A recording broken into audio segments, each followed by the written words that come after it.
5천만 원으로 5년 안에 50억을 만든 가장 싸게 살 수 있다는 방법을 알고 나서는 260만 원인가요? 260만 원? 네, 260만 원 가지고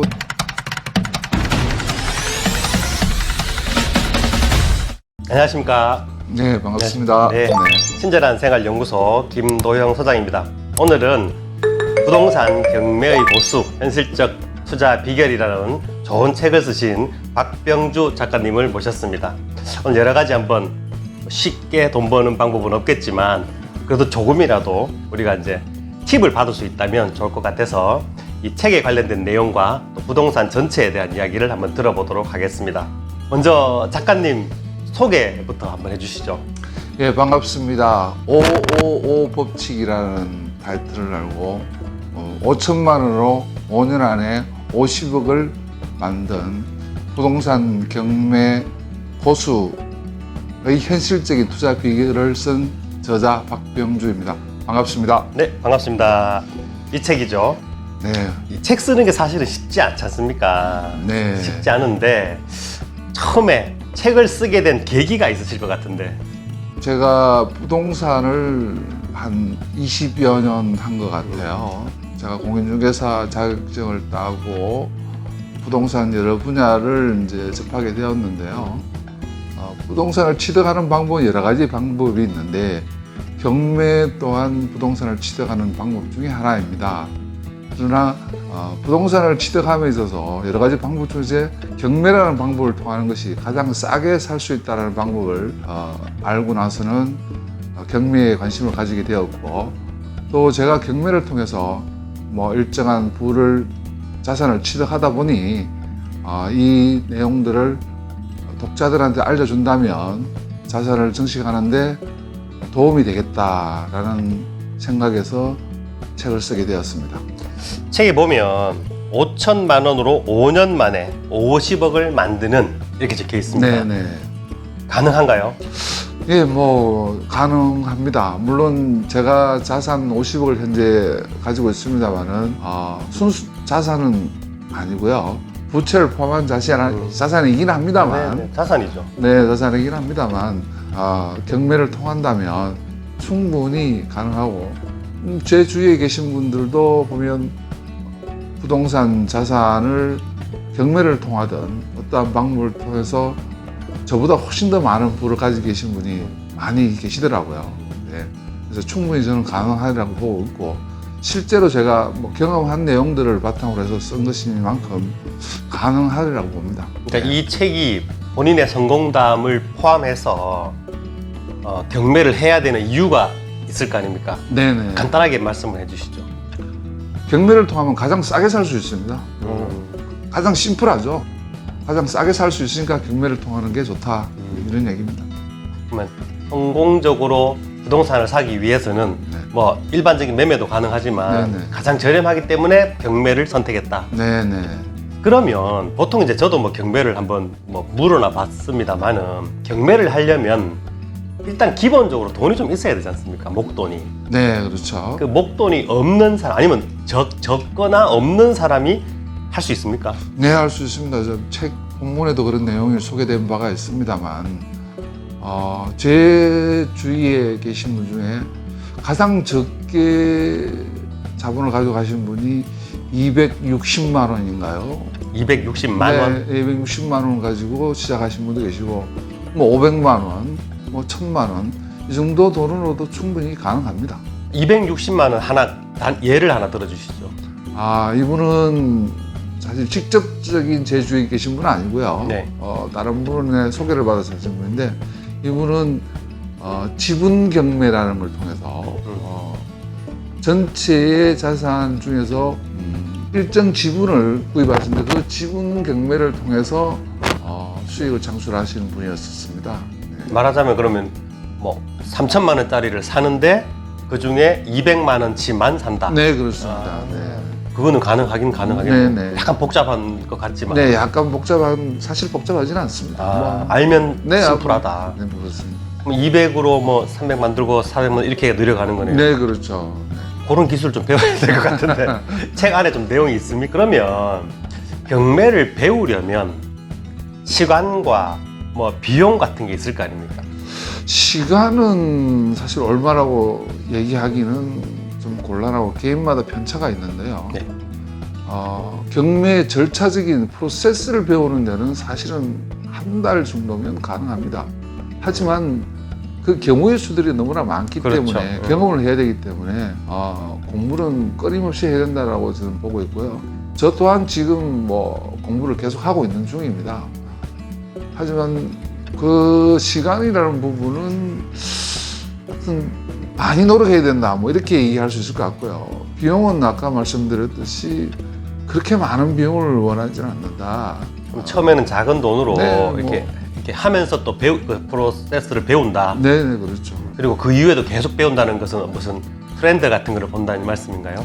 프로세스에 대한 거는 간단하지만 시장은 항상 변하게 되어 있습니다. 우리가 부동산의 가치를 판단해서 그 가치가 얼마인지를 알아야 되고 그 가치를 바탕으로 해서 얼마를 구입해서 내가 얼마의 수익을 창출할 것인가에 대해서는 부동산이 어떻게 변화가 되어지고 정책적인 변화라든지 지역 상권에 대한 변화라든지 이런 부분을 끊임없이 알고 있어야 되기 때문에 부동산에 대한 공부는 끊임없이 해야 된다 이렇게 볼 수 있습니다. 그러니까 그 지역의 상권이라든지 이걸 다 봐야 되니까. 네, 그렇죠. 그래야만이 이제 부동산에 대한 가치를 정확하게 판단할 수가 있죠. 그래서 최저 경매가가 1억이 나와 있다 하더라도 그 1억이라는 게 실질적으로 적당한 가격이냐 내가 이거 판단을 해야 되니까. 그렇죠. 이걸 얼마에 사서 얼마에 매도를 해서 수익을 얼마나 창출할 것이냐는 것은 부동산의 가치를 판단하는 것이 훨씬 더 중요합니다. 경매를 함에 있어서 일반인들은 보면 권리 분석이라든지 네. 프로세스에 방점을 찍으시는데 실질적인 수익 창출은 부동산의 가치, 출구 전략을 어떻게 할 것인가가 훨씬 더 중요합니다. 출구라는 거는 마지막에 돈을 만드는 그렇죠. 과정. 매도 전략이죠. 네. 매도 전략. 그러니까 구입한 이후에 네네. 어떻게 팔아서 현금화하느냐가 중요하다. 네, 그렇죠.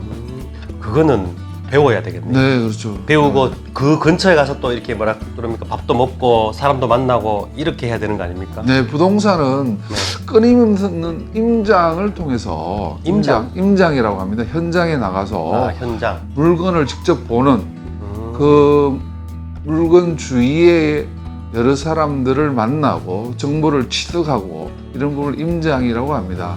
임장을 통하는 것이 가장 좋은 방법이고요. 그래서 이거는 부동산 하시는 분들은 좀 방랑기가 좀 있어야 돼요. 돌아다니. 여기저기 많이 다니시고 네. 실질적으로 눈으로 보는 것이 네. 가장 정확하기 때문에 많이 다니시는 게 좋습니다. 가서 느껴라. 네, 그렇습니다. 거기 가서 느껴라. 네네. 그러면 좋겠는데 처음에는 그게 느끼지가 않을 거 아닙니까? 네, 그렇죠. 그 약간의 시간과 반복 훈련. 네, 그렇습니다. 부동산을 하면서는 사실은 이제 사품이라고 합니다. 사품. 처음엔 손품, 발품, 내품, 신품 이렇게 얘기를 합니다. 손품. 네, 손품은 손을 써서 네. 정보를 취득한다는 내용인데요. 네. 보통 이제 인터넷상으로 검색하고. 검색해서 정보들을 취득하고 나서 그 취득한 정보를 발품, 실제로 현장을 가서 발품. 임장이죠. 네. 발품을 팔아서 그 자기가 확인한 사실을 확인하고 또 새로운 사실을 발견해내는 걸 발품이라고 합니다. 네. 다음 내품인데요. 내품은 머리 내자죠. 최종적인 결정 단계에 있습니다. 할 것인가 말 것인가. 네. 최저 낙찰가를 그렇지. 얼마나 할 얼마 것이냐. 적어낼 것이냐. 그래서 수익률을 어떻게 볼 것이냐. 또 이 물건을 어떻게 가공을 해서 부가가치를 창출해서 수익을 얼마나 낼 것인가라는 부분이 내품 단계고요. 마지막 신품 단계입니다. 사실 저는 이 신품 단계를 상당히 중요시 심입니다. 마음심. 마음심. 네. 신품인데요. 멘탈에 관련된 내용입니다. 멘탈 관리죠. 경매를 저도 강의를 좀 해서 저한테 배우신 분들이 한 수백 명은 될 것 같습니다. 그분들이 지금 경매 현장에 있으신 분들은 불과 몇 명 되지 않는데 왜 그런가 보니까 그분들이 이제 멘탈 관리가 안 되어서 그런 거예요. 이 투자는 상당히 외로운 직업이에요. 그리고 이 부동산 가격이 고가이다 보니까 그 손실에 대한 두려움이 있어요. 그러다 보니까 이 판단이 정확한지 안 정확한지에 대한 고민들을 많이 하게 되고, 그러면서 멘탈이 무너지는 이런 경우가 많습니다. 그 멘탈을 관리하려고 한다면 같이 하는 동료가 필요합니다. 그래서 저는 저한테 배웠던 분한테 끊임없이 얘기하는 부분이 뭐냐면, 같이 상의하고 동료가 있어야 된다. 고민하는 분들이 필요하다. 그게 신품이라고 생각을 하고 있습니다. 그럼 같이 다니고 이럴 수도 있겠네요. 네, 그렇습니다. 외로우니까 인간은 사회적인 동물이지 않습니까? 혼자 할 수 있는 건 별로 없다고 봐요. 그래서 같이 고민하고 뭐 공동 투자도 하고요. 공동 투자도 많이 네, 하죠. 공동 투자하고 5천. 네네네. 그렇게 하면 훨씬 더 마음이 좀 덜 부담, 네. 또 서로의 또 얘기도 들어볼 수 있고. 네, 아. 시너지도 일어나고 그렇게 하는 거죠. 그러면 부동산 이제 올라갈 때는 뭐 돈을 벌 수 있을 것 같은 느낌은 있습니다. 네. 근데 이제 반대로 내려갈 때 네. 침체기에도 경매로 돈을 벌 수 있느냐, 그게 제일 궁금한 부분이거든요. 네, 이제 고수와 하수의 차이라고 말할 수 있을 것 같습니다. 일반적으로 일반화가 되어져 있다고 하는 것은 누구나 다 알고 있다는 내용입니다.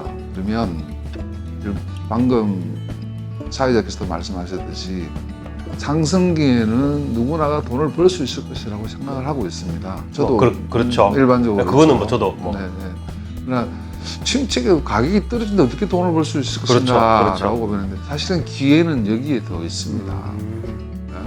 부동산 침체기에는 매수자가 우위인 시장입니다. 매수자가 훨씬 더 지위적으로 우위인 시장에서 팔려는 사람이 많으니까. 네, 그렇죠. 그러다 네. 보니까 얼마든지 충분히 가능하고, 또 양질의 물건들을 잘 고를 수 있어요. 골라서 할 수 있다. 네, 골라서 할 수 있고, 그러다 보니까 본인의 어떤 노하우에 따라서는 충분히 큰 돈을, 상승기보다는 훨씬 더 큰 돈을 벌 수 있는 게 침체기입니다. 저도 뭐 그런 경험들이 몇 건 있어서, 그리고 또 제 주위에도 투자를 많이 하시는 분들 보면 침체기에 더 활발하게 움직이시고 계시더라고요. 내려가서 저가 됐는 물건을 산다. 네네, 그렇죠. 그럼 조금 기다려야 되겠네요. 네네. 결과적으로는 네네. 기술이 있으면 침체기에도 가능하다. 예, 뭐 기술이라고 말하기보다는 경험이라고 봐야겠죠. 그리고 본인의 고유한 이 물건을 어떻게 부가가치를 창출해낼 수 있느냐라는 본인의 노하우겠죠. 그러나 침체기나 상승기나 고수들은 항상 수익을 내고 있습니다. 고수가 돼야 되는데. 네네. 자, 그럼 고수가 되려면 책을 읽으면 되는데, 이 경매를 하다 보면 네. 최악의 경우, 네. 그러니까 리스크가 있지 않습니까? 네. 그 리스크는 어떤 게 있나요? 몇 가지가 있습니다만, 가장 큰 리스크는 이제 권리 분석이죠. 잘못해서. 네, 권리 분석을 잘못하면 입찰 보증금을 날리는 경우도 있고, 또 추가로 부담해야 될 부분이 있어서 비용이 더 늘어버리고. 네, 그래서 권리 분석이 힘들기도 하고 리스크가 큰 거라고 볼 수 있죠. 권리 분석은 좀 배워야 될 거 아닙니까? 네, 그렇습니다. 그거는 뭐 민법이나 하여튼 뭐 부동산 관련 법적이 좀 있지 않습니까? 네, 그렇죠. 거기에 대해서 좀 소개를 해주셨나요, 책에? 네, 책에 당연히 소개해놨습니다. 권리 분석 진짜 쉬우라고 해놨습니다. 쉽게? 알고 나면 쉽습니다. 알고 나면 쉽게. 네, 쉽습니다. 그러면 이 책을 보고 현실에서 좀 이렇게 읽어보면은 이게 바로바로 매칭이 된다 이 말이죠? 네, 그렇죠. 이제 이 책을 100% 이해한다는 전제 하에서 말씀드립니다. 한번 보고 이해하기는 쉽진 않겠죠. 네.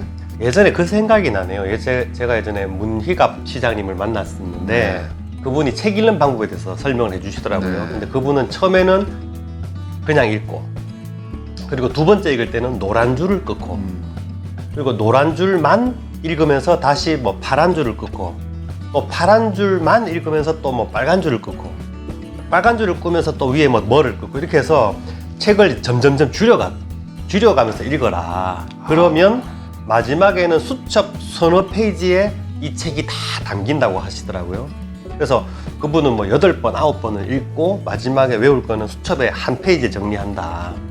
뭐 그런 것까지는 아니더라도 한 이 책을 줄을 끄면서 한 2-3번 읽으면 이 책에 있는 내용의 한 70% 80%는 이해할 수 있다 이 말씀이죠. 네, 방금 우리 사장님께서 말씀하셨던 그런 문희갑 시장님의 책을 읽는 방법 참으로 좋은 방법입니다. 우리가 항상 늘상 이렇게 얘기하죠. 자기가 하지 못하는 변명을 아직까지 내가 지식이 부족해서 새로운 사실을 더 알아야 된다는 걸 아는데 그렇지 않고요. 우리는 이미 많이 알고 있고요. 우리가 가지고 있는 정보라든지 가지고 있는 자료들은 많이 있습니다. 그 자료를 무조건 10번 이상 읽어서 완벽하게 이해한다면 다른 책 읽을 필요 없습니다. 다만 제 책의 이제 장점은 뭐냐면 부동산 전반적인 부분에 대해서 경매뿐 아니고 전반적인 부분에 대해서 아까 제가 말씀드린 마지막 단계 신품을 신품을 좀 여러분들한테 알려드리고 싶은 그런 마음을 담아놔서 경매에 관련된 그 플러스 일반적인 부동산 상식들도 많이 써놨습니다. 네네. 보시기 바랍니다. 제가 이게 그 댓글을 보니까 쉽게 적었다. 네네. 쭉 읽힌다. 네. 그러니까 그것도 상당히 중요한 것 같아요. 네. 어려우면 아무리 좋아도 뭐 몇 페이지 못 넘어가면 의미가 없지 않습니까? 네. 그러니까 좀 쉽게 적었다는 게 이 책의 장점이라고 하니까 한번 읽어보시는 것도 좋을 것 같고요. 그런데 부동산 경매가 좋은 점. 싸게 살 수 있습니다. 싸게 살 수 있고 또 뭐냐면 이 매도를 하는 주체가 국가기관입니다. 법원에서 하거든요. 네네. 그래서 변심이 없습니다. 그리고 또 뭐냐면 유찰이 되면 깎아주기도 합니다. 20% 내지 30%씩 깎아주기도 합니다. 네. 그리고 철저하게 매수자 우위의 시장입니다. 가격 결정권은 매수자만 가지고 있습니다. 매수자의 자기의 판단에 따라서 자기의 이해관계에 따라서 자기의 노하우에 따라서 얼마든지 자유롭게 결정할 수 있다는 게 매력입니다. 그러면 직장인들도 이렇게 시간 투자를 좀 덜 하고도 할 수 있나요? 네, 가능한 얘기죠. 법원에 가면 그 수많은 것들 중에 나한테 맞는 것을 찾아서 해보고 뭐 어차피 그 낙찰이 안 되면 다 이제 떨어지는 거니까 네네. 그런 연습처럼 이렇게 해볼 수도 있겠네요. 네, 그렇습니다. 그러면서 배운다. 네, 사람은 마음먹기에 따라서는 결과물들이 달라집니다. 그래서 그 마음을 어떻게 먹을 것인가, 멘탈을 어떻게 관리할 것인가 부분에 대해서 좀 치중을 했고요. 그리고 제가 프롤로그에도 쓰는 내용이라면 중학생이 읽어도 또 70대 할머니가 읽어도 이해할 수 있을 정도로 쉽게 쓰고자 했던 게 이 책의 장점이라면 장점일 것입니다. 쉽게 읽히고 네. 마음을 다스리는 데 네. 도움이 된다. 네. 그게 가장 좋은 것 같습니다. 그러면 이제 우리 책 얘기를 다 했는데 마지막으로 그 부동산 경매해서 돈을 지금 많이 버셨지 않습니까? 그러면 후배들 이제 지금 돈을 벌고자 하는 사람들한테 해주고 싶은 이야기가 있을까요? 제가 그 책에서 마지막 그 각 꼭지별로 마지막에 했던 말의 핵심이 뭐냐면 행동하라였습니다. 지금 하라. 네, 지금 아무리 많은 지식을 알고 있다 하더라도 행동하지 않으면 결과물들은 오지 않습니다. 여러 가지 행동하지 않는 변명을 대고 있습니다. 우리에게 내일은 없다. 내일이라고 하는 단어는 실패한 자들의 비겁한 변명을 하기 위한 단어에 불과하다. 오늘 당장 지금 무엇이든 그게 무엇이 됐든 다이어트가 됐든 자산 취득이 되었든 어떤 사람한테 전화를 하는 것이 되었든 지금 당장 행동하지 않으면 결과물들은 아무것도 없습니다. 그래서 지금 당장 읽으시고 2번, 3번 읽어서 본 자기 거로 만드시기 바랍니다. 한마디로 정리하면 행동하라입니다. 배웠으면 시행해라. 네. 좋은 말씀 들어봤습니다. 책은 예스24? 아니요, 지금 인터넷상에서 85군데에서인가 판매를 하고 있습니다. 검색해보면 쉽게 네, 되겠네요. 네, 네, 네. 예, 책은 예스24를 포함한 각종 인터넷 서적에서 팔고 있으니까 부동산 경매 고수의 현실적인 투자 비결 박병주 검색하셔서 읽고 조금 전에 말씀드린 것처럼 자꾸 부피를 줄이는 거죠. 줄을 친다는 말은 부피를 줄여서 나중에는 이 한 권을 읽는데 10분, 20분 만에 읽을 수 있을 정도가 된다면 그렇게 되지 않더라도 한번 법원 경매를 한번 해보시는 것도 부동산 투자에 그리고 우리가 살아가는 데 있어서 가장 기초가 되지 않을까 싶은 마음이 듭니다. 친절한 생활 연구소 오늘은 여기서 마치겠습니다. 감사합니다.